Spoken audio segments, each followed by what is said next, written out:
Morning, everyone. This is Kerry, and welcome to my channel. Some days you just mentally. Uh, Channel is testimonies and conversations, and I'm looking for your testimony, right? I mean, that's what this whole thing is about. So this morning, this is kind of. Um, I'm gonna. I hope I'm wrong. I hope I'm absolutely wrong, and I look stupid. Which, hey, we all look stupid, right? A lot of times, some are better. Some of us are better at it than others. Let me tell you something. Got a lot of experience in that category, looking stupid. So hey, that's why people who really don't care how they look in perception do stupid things like this. And so, my series is titled "America Has Fallen," and America cannot be saved, but you can. And so the really there's been as you learn in history, a lot of seeds have been planted along the way.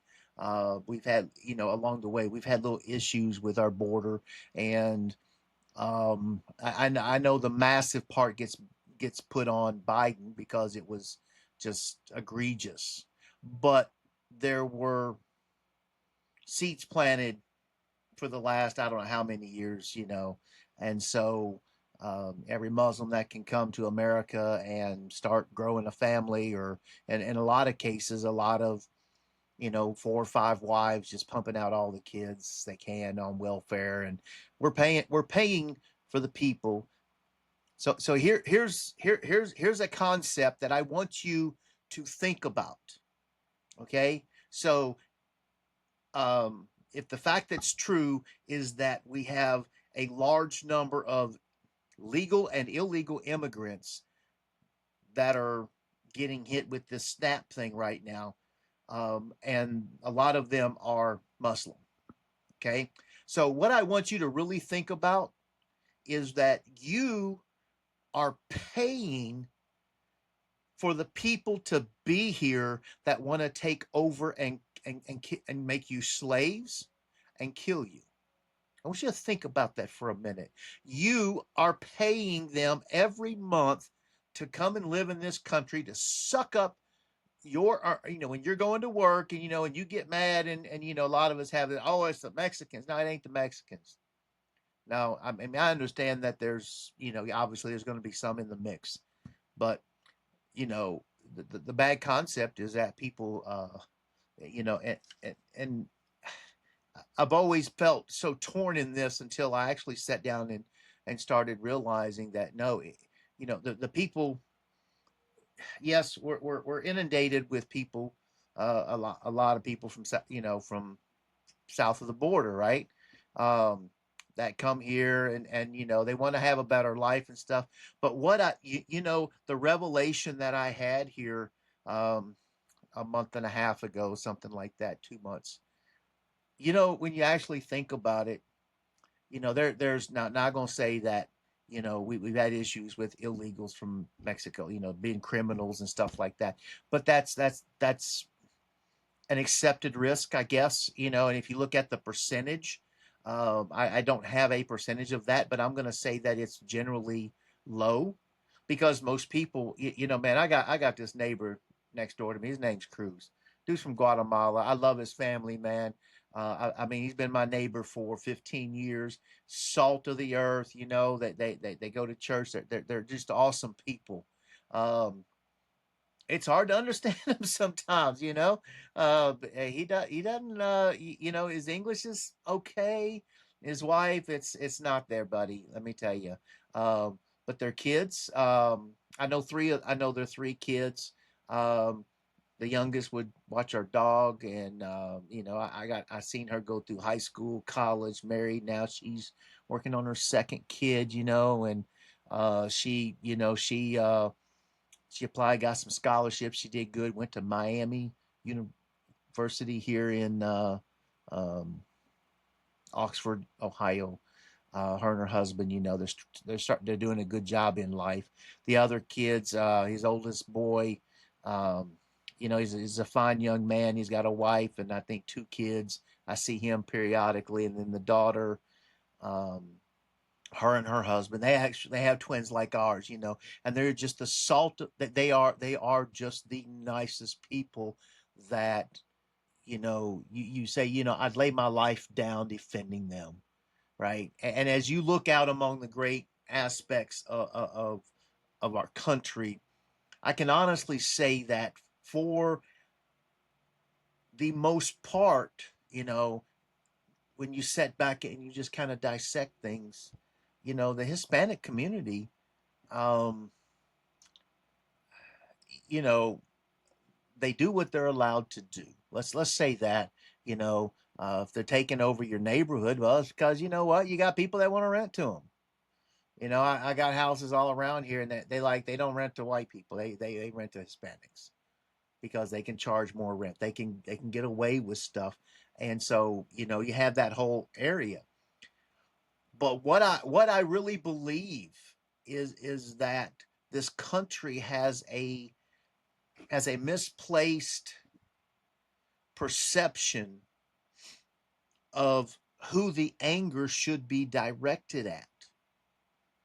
And when you listen, so I'm not trying to be a defender of Trump, but when you listen to what's being said, and what's really being said is that, first of all, it's the criminals. Okay, the people who are here, we don't care if you're here legally or not, and you're doing crime, you know, you're out. Get rid of them. And now that the borders are pretty much secured, then you don't have that fear of, oh yeah, tomorrow they're just going to be back. It's like Groundhog Day, right? And so for so many years, that's how we lived. And it's like, wait a minute, are you really hearing the the the goals of what border security is really about? And it's just like saying, hey, I understand, look, there's enough people eating at this table. Okay, that's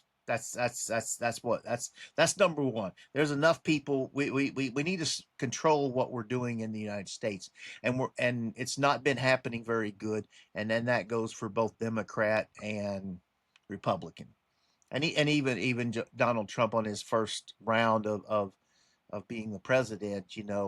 There was perception of what he was going to get done, and then there was the reality, because you don't come in with the right plans, right? Because there's a lot of crap there between Obama and everybody else. Obama wanted to be king. Yeah, people don't realize this, but Obama wanted to be the king, right? He wanted to be a ruler, not a president. He wanted to be a ruler. And that's why he's set back and always casting these stones out there to everybody from his glass house, right? Until finally his wife's a disgrace. He's now a disgrace because the guy he chose to be his vice president and our possibly any moment president in Joe Buddha, um, when he became president, and the endorsement of Obama, then if you paid attention, it's like, wait a minute. This guy was, for 8 years, he was the vice president. He was your backup at your choosing, and you said he was. You knew you. He knew he was going to be an embarrassment. He just didn't think he was going to be this bad. And so now that they get ready to go up for this reelection, and he just falls apart, and then everybody's like, yeah, Obama's got to be the stupidest president we've ever had. I mean, the biggest liar, absolutely the biggest liar we've ever had as president. Obama, he is just I don't know really of how much truth actually came out of his mouth, right? And he's up there pushing Biden because of this party. That's what there's a whole nother thing. That's a whole nother level. But throughout I don't know how many years now, the how do you say this? The words that came out of people's mouth is that everybody that came from Mexico was bad. Okay, and the fear of us being, oh, we're going to be taken over by Mexicans, right? That's kind of the that was the how do you, that's the motive that was being pushed. Really, that's the story, and the directive. And so, as you start thinking, yeah, yeah, yeah, we're just going to be overrun by people from Mexico and Central America, etc. When in reality, the things that weren't said enough in border security was drugs being smuggled in, people being used as mules to smuggle in drugs, smuggle in kids. I mean, the slave trade on children is horrible, and no one wants to admit that. It's just because some dad swam across with his daughter and he died or she died, and oh my God, we're the worst country in the world because somebody died trying to get here, and that's our fault. Okay, I'm sorry. That's a lie. Never, no, no, we will not. No, never accept that responsibility. It'll never end. But the hidden words that are not said enough, because by the time they got to it, people's interest had tailed off in the briefings, and oh, we're doing this and this and this and this and this because we need to stop the flow of unmitigated numbers of immigrants, which contain people from, I mean, hey guys, let me tell you something. You get a guy gets off. I tell you what, in Mexico, you get a guy that gets off the plane and says, "Hey, look, man, I need you to protect me and take me to the U.S. border and get me across here. What do you need? $5,000, $10,000. Let me tell you something. That money coming from Qatar does not matter. But dude, they're gonna pump it out. Oh, we can get 50 terrorists for half a million. Done. Pay it. Where do we send? Give us a routing number. And that the cartels, they weren't just making money on drugs. They were making money bringing terrorists across. Because hey, guess what? Who cares? Who cares? Right? It ain't their country. It's our country. And so they don't care. And so you know that and now I mean, I don't know that there's really no focus on the Canadian border. That's it's not as bad because the winters out there, you'll die. There we just can't send people out there because you get stuck in the snow. I've never heard somebody getting stuck in the hot sand at night out in the desert, freezing to death, right? It's so on the Canadian side, it's a little more difficult to get into Canada because I mean, unless you want to get dropped by parachute in the middle of winter at night and hitchhike 100 miles like they do in the movies. And so here now, the whole narrative of what border security was about or is about has been missed. It's been absolutely missed. And now, what you're seeing coming up in New York, you may not see this as your worst nightmare.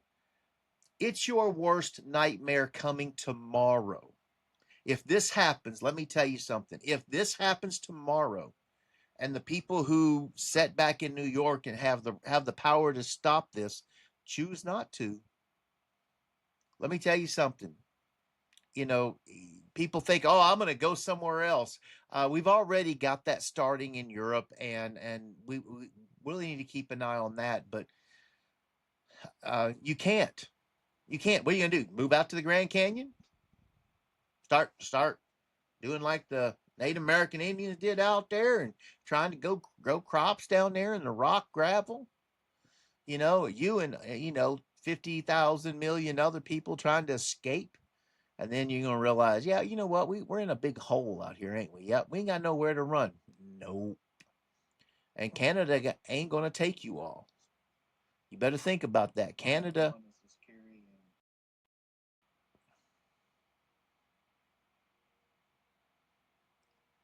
Okay, sorry.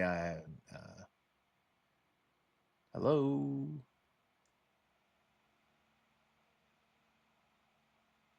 Okay, sorry. A video I was editing had finished the export, so it um, came up.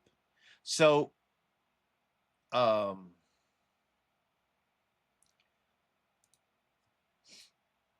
your worst nightmare is coming up tomorrow, and if it comes true, then your worst nightmare is quickly going to escalate in every day is a new nightmare, and it's just going to get worse.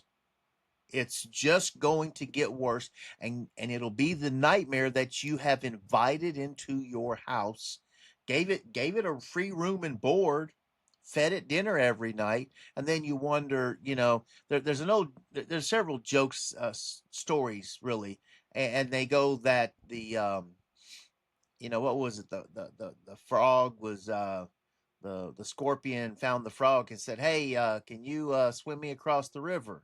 I can't swim." Frog's like, "Nah, dude, you're gonna sting me. We're both gonna drown." And says, "Well, why would I do that? Why would I do that? We'll both drown. I don't want to die."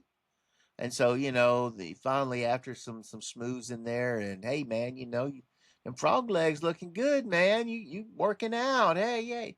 And Frog says, "Yeah, what harm can it be? He surely won't kill both of us." And of course, they get out there where it's bing, boop, he's done, and they both drown. And as he's going down, he said, "Well, why'd you do that?" He goes, "Well, I'm a scorpion. It's what I do. You knew I was going to do it. I don't know why you would ever given me a ride. You're just stupid."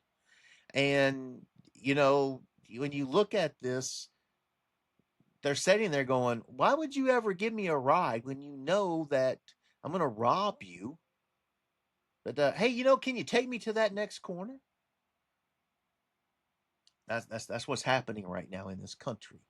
And you can see I was watching a video last night, and they're, I don't know, something of peace minister, and he just outright says, "Hey, look, we're taking over every country in the world. We're Muslim Islam is taking over every country in the world, and we're giving you two chances: convert to Islam, or I forget the tax you got to pay. And if you choose neither one of those, we're coming to kill you." That's it. It's on YouTube. Look it up. I'll see if I can find it and drop it in here. But that's what that story is so true. And tomorrow is coming. Now I want to throw these little facts out to you right now. Let's see. I tried to be a little more prepared this morning, because sometimes we can jump into things. Uh, all right. So right now, um, come on, get off of this thing. Uh, Mamdani was at a nightclub.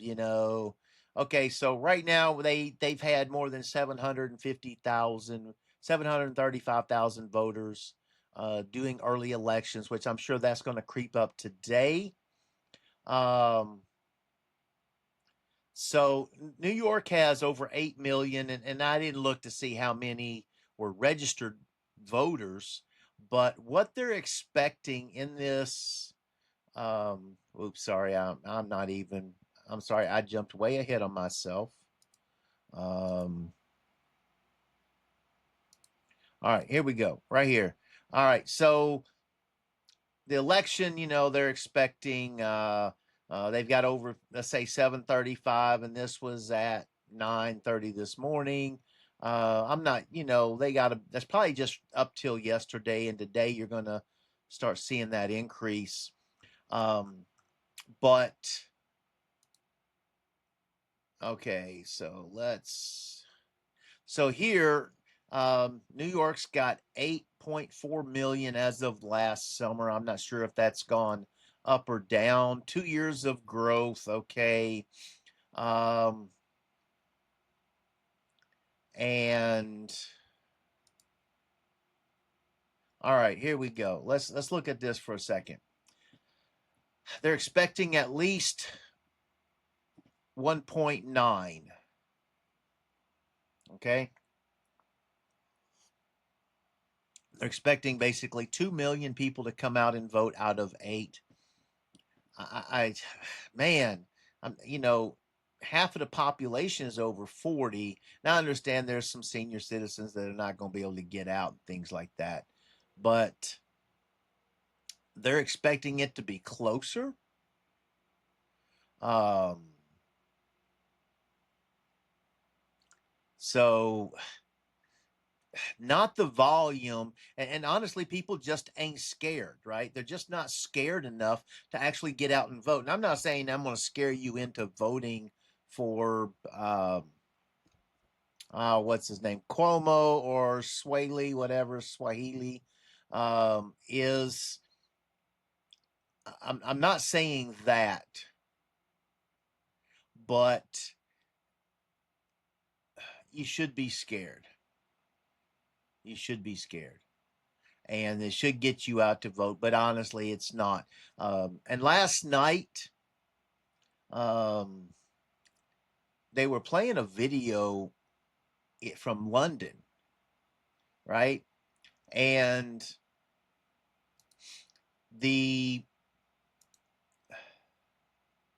the thing of it, they were out there, and it's like, yeah, they were beating up all these transsexuals, right? They was beating them up in the street, just plummeting the crap out, beat them down, and they get up and they try to do, hey, you can't do that to us. Pat, pat, pat, pat, pat, pat. And I'm laughing because it's like, you wanted it. You wanted it. You said, oh no, they're our friends. They would never do this to us. They're one of us. I grew up with them. I grew up with them, but we's relatives, like they like family.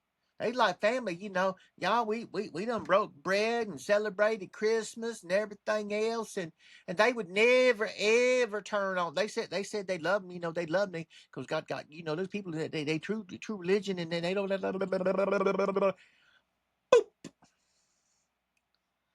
Now they done turned on them. They ain't gonna take. They're not gonna take them to jail for being gay. They're just gonna practice beating them up. Hey son, about time you learn to be a man. See that out there? Go beat him up. But Daddy, am I gonna get in trouble? No, go beat him up. Nobody's gonna arrest us because that's Islamophobe. Guess what, buddy? It's coming to your town, and it's gonna be a count. I'm gonna do a countdown, and when y'all get, I hate to tell you what, when y'all get your butts beat in New York, and then they done change the rules, and then you're gonna be guilty. I'm gonna laugh. I'm gonna laugh. I'm gonna laugh at you as hard as I can. Just like these Londoners that are getting their butts beat out there. Oh, no, no, no. Mamdani says he's all about this LGBTB gabba dooba db db plus plus double plus X squared to the 10th power community. When they start when oh, but you said no, that's not what I said. I said I'm a supporter, but you got to change, and you're wrong. We don't believe in that. Oh no, no, no. Let me tell you. There ain't but one thing in this world that's true, and that's the word of God. Okay, and you better understand that the only thing out there true is the word of God. And I want to share. I just want to share something with you that um um Brother Urshan, if you yeah, I'm telling you what, if you ever get a chance to listen to Joel Urshan at Tree of Life Church here in Cincinnati, the man is um he don't walk on water, but buddy, sometimes you man, you just I mean the dude man is he's anointed in a different way. And he said something, and I've never heard this. And some, sometimes that's just what you need. You need the right man to say the right thing at the right time. And I forget how he led up to it, but he said, the truth is God. It is God is true, right? There are certain facts, um, that the truth is God. God, He is the truth, right? And in the Bible, Jesus turns around and says, "Hey, I am the way, the truth, and the life." Okay, but here's something that I want you to think, and and it'll screw you up sometimes. There there there is no lie without truth. So when someone's telling you a lie, the lie has to refer back to the true fact and say, okay, that's the true fact. I'm going to change it and do what I want, but I'm always going to know that that's the truth. That lie that you've told and everybody else has told, that lie is sitting there and it's holding on to the truth. And it ain't letting go of the truth because it can't. That lie, those lies out there cannot let go of the truth. They can't. They can't let go of the truth. Now I don't know if it's which way it is, but they are based off of a truth of God. And you can say it however you want. You can say it however you want. But when you're only lying because you want people to not believe the truth, right? Whether you're guilty, did you do that? No. You know, um, that's it. There can't be no lie without the truth. If there was no truth, then the lie wouldn't actually be a lie. It would be the truth. But because there is truth, Jesus Christ turns around and says, I am the way, the truth, and the life. And when he says, I am the truth, it has multiple facets to it. But the one big part of it is is him saying that I'm true. Whatever I'm saying, you can believe because I can only speak the truth. Jesus says, I can only tell you the truth. You may not like it, but I can only tell you the truth. And there's some things in the Bible that I'm sure every pastor and stuff goes, man, I don't like looking in people's face and telling them you're going to hell. If you die, you're going to hell. And buddy, God may come and save you, but boy, you gotta work at this one. You've done so much bad. I mean, I can't imagine how a pastor has to sit there and not lie to you. Oh, don't worry about anything. No, don't. I can't imagine how a pastor sits there and says, "Man, how am I going to tell this guy that he's the worst I've ever met?" And tell him that, no, don't worry. Tell him that, no, it's okay. You can be saved. You can be saved.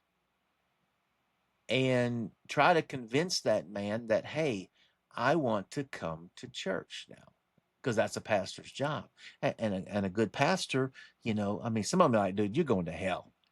I'm just telling you straight, you're going to hell. And if you don't stop, change your ways, and get in here, you know, I might run you over because you're just that bad. I'm gonna call the cops because you want it. You know, I mean, but Jesus said, I am the truth. I am the truth.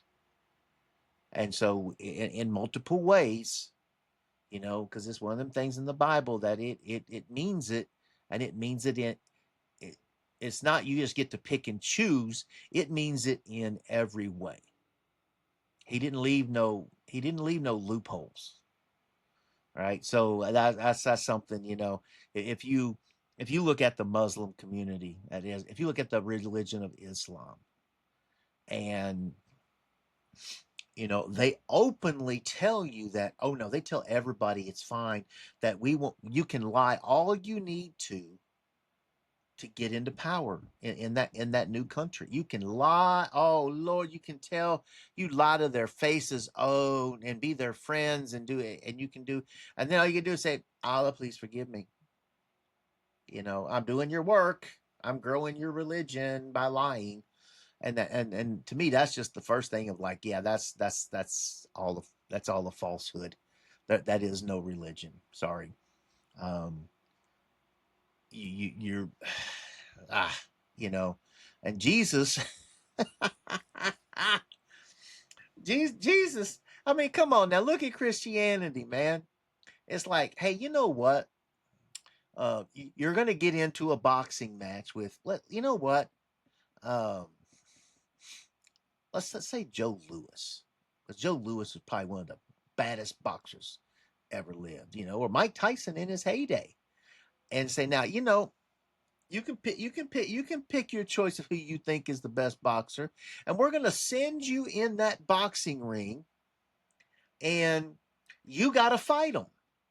But you know what? They're going to be barefisted, and you're going to wear like boxing gloves that are like them blow up things, right? So when you go to hit them, it's like a little love tap, and they're going to pummel you with their fist.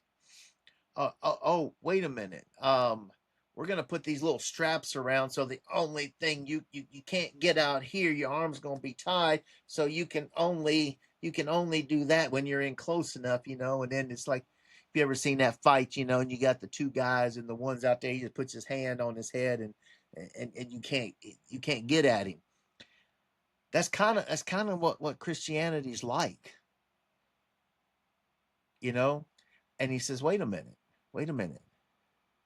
you're not going to win people to Christianity if you're out there cussing like them, going to the bar and drinking like them. And if you so Christianity says, hey, wait a minute, you know, don't lie, don't lie, don't lie. You got to win these people over, and the only thing that you can do is tell them the truth. That's the only thing you've got to win with, is the truth. Now, the truth is the Bible. So you got the Bible. You got the whole Bible at your disposal. But there's rules. And Jesus laid out these rules. That's what he did his then last, during that the ministry of Jesus, which they say is about 3.5 years. That's when he really started laying out when he got the disciples and said, hey, these are the rules. And you know, we have, it's like, well, how do you go to a land? Well, sometimes we got missionaries that they've been trying to get into this country for years and years, and it's a struggle with the governments and everything. You know what he says? Just do it right. Do it right. Do it right. Oh, by the way, on top of all that, um, you need to show your appreciation that I'm giving you substance to eat. I'm giving you stuff to live on. Um, and if you can, you know, if you got a car, you got a job, you got spouses, you got kids, he says, hey, wait a minute, I'm asking you to give back, to me, to show you that your appreciation for me giving this to you. And granted, and it's, if you think about it, it's kind of equal, right? So you make more money, you give more.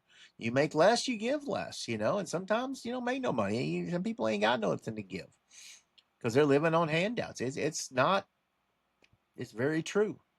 And so I can tell you what, this month right now, I can tell you a lot of churches, they not getting nothing in the coffers, buddy. Let me tell you, because there's people out there, they not even paying their money. They still going to work. They're not furloughed, but they're not paying their tithes because they're so scared. They don't feel they can. They don't. I can't trust God because I can't separate my money now because what's going to happen next week? You know, I mean, and I understand, but it's that part where you know God says no. You know, this part here is not movable. You know, you have to this so and it shows. You know, there's a whole list of things, but when you go to the basis of Christianity, you know, it says, wait a minute, you're going to fight the good fight of faith. You're going to fight that good fight of faith, okay?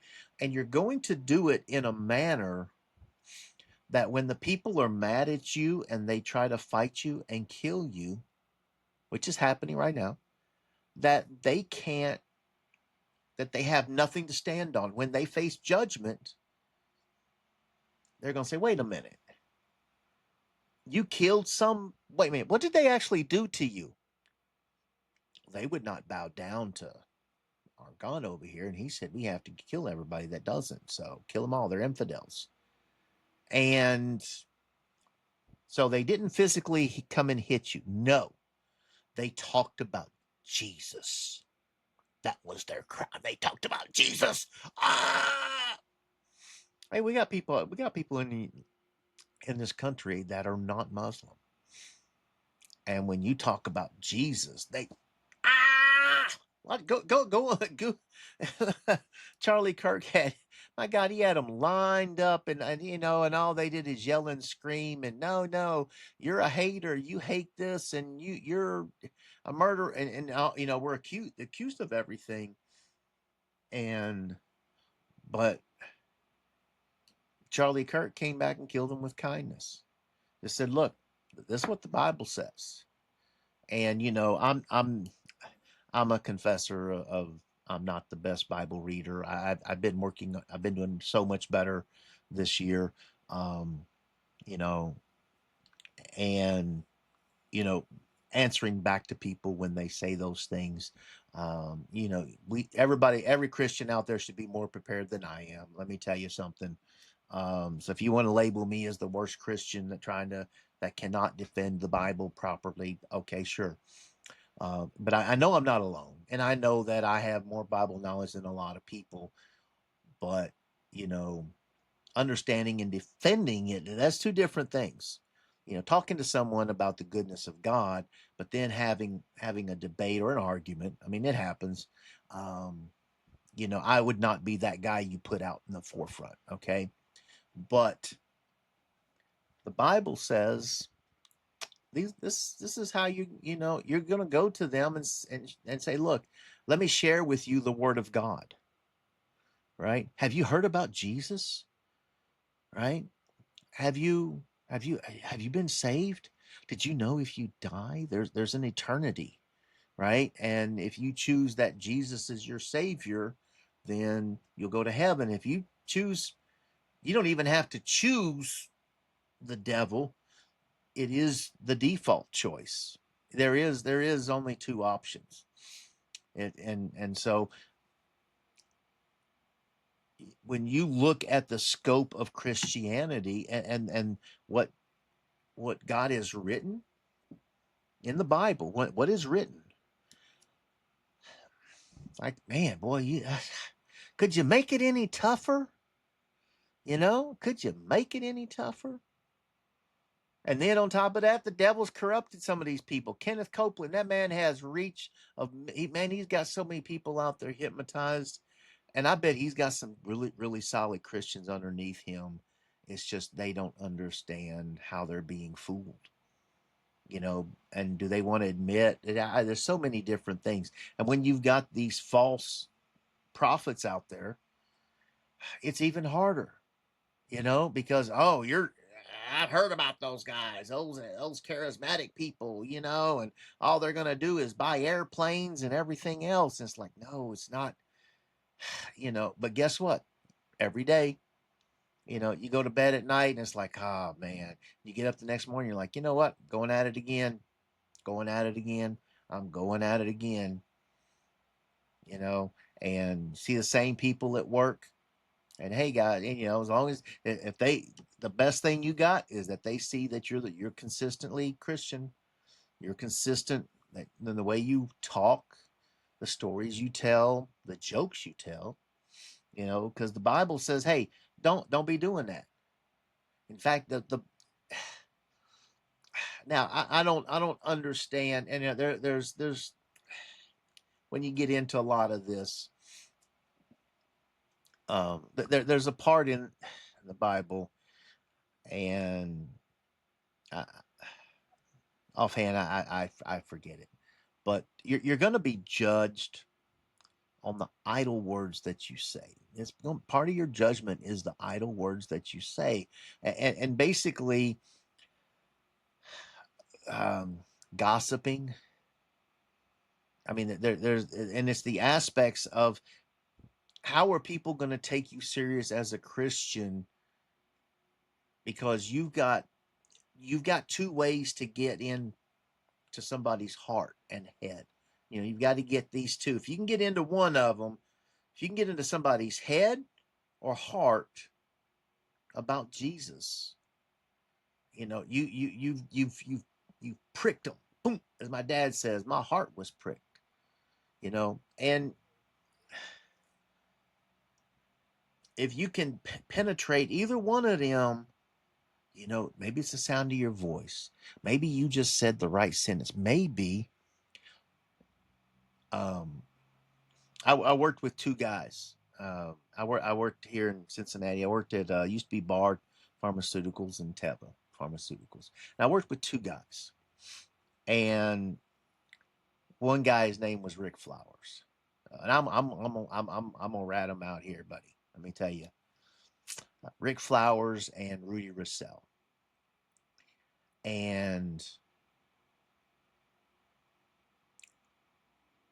Rick, he sat alone a lot in the break room and stuff. Um, and I remember talking to him one day, and he was like, I don't need to, you know." And you sit there and you go, you know what? I've never heard him in on those conversations. Never heard him.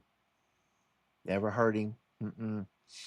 It was always family, work, and I mean he didn't push church down your throat, but um, you knew where Rick stood. And Rudy, I had a lot of conversation with Rudy. Rudy was just, I mean, I loved Rudy, and one day they fired him. They fired him for being nice. And the person who fired him, I still despise that woman to this day. And don't know, but it doesn't mean, being a Christian doesn't mean things fair. And let me tell you something, Rudy. He went on to take another job, and he had a few years, but as you get older, he had some hip issues, and one day he decided to call it quits. And they do some podcast stuff with his church. He's very active in it, and Rudy Russell. I had the utmost respect, and Rick Flowers. These guys, when I wasn't the example, I wasn't the example, and when the words coming out of my mouth may have not been the best choices. But I can tell you what, when you have people like that at your work, you are going to leave an impression. And I will say thank you to those guys, because whenever you have a doubt of what's a Christian look like? How would I recognize a Christian? Right? Who here do I yeah, boom, boom, right there. These two guys right there. Those two, right? Um you didn't worry, I had some other people at work, and no, you ain't you ain't man. You don't even need to mention God. About you need don't even talk about that stuff, because I know are you're way off base. I mean, you total misconceptions. But I'm gonna say this: those guys, I don't ever remember hearing anything bad come out their mouths. Bad jokes, bad language. I just don't remember that. Um, and they did this with intent. They did this with intent, and they left this impression behind. And I just wonder who else had this impression of them, that when they start getting scared. Oh man, I don't know what to do. Who can I talk to? I just don't. Oh, you know what? I want to talk to. Hey Rick, you got a minute, man? Hey Rudy, have you got a minute? Because those were the kind of people that set the example back when nobody cared, when everybody was looking, and even when they weren't, they still kept walking the same walk. So I've gotten off track, but let me tell you something, guys. Um, we don't get updates today, but tomorrow you're gonna have a show of poop on your hands tomorrow. Let me tell you something. You don't. And there's no coming back from this. Let me tell you something. Once the wrong people don't believe in Donald Trump, and I can understand. He's not my favorite. Okay, um, but you do understand where he's going. At least he's kind of honest about that part, and even though he get a lot of rhetoric. Um, but I can tell you this, Mamdani, that dude is lying to you. He does not give a crap about no. If you voted for him, he don't care. Are you Muslim? Do you act like the extremist? Oh yeah, we're in now. He's gonna care about you then. And are you gonna bow down just so you can keep your job, not lose your home? Because that's coming. That's coming, people. Let me tell you something. There, there's a whole lot of that coming. So guys, get out and vote. Uh, you know, how far are you gonna fight this thing? Are we gonna push this off another couple years? I don't think. I think I gotta be honest with you. I think there's too many out there. The fact that they hate Donald Trump so bad, they're gonna vote Mamdani in. Um, you know, Cuomo's, yeah, he's got a checkered past, but it's not. It's still enough to keep him out. They won't. They'll. The back's being turned on that man. It doesn't really matter at this point. So, guys, thank you, and I'm gonna try and have something up in the morning. Now I got. We'll see what happens tomorrow. All right, guys. Thank you very much. Have a good day.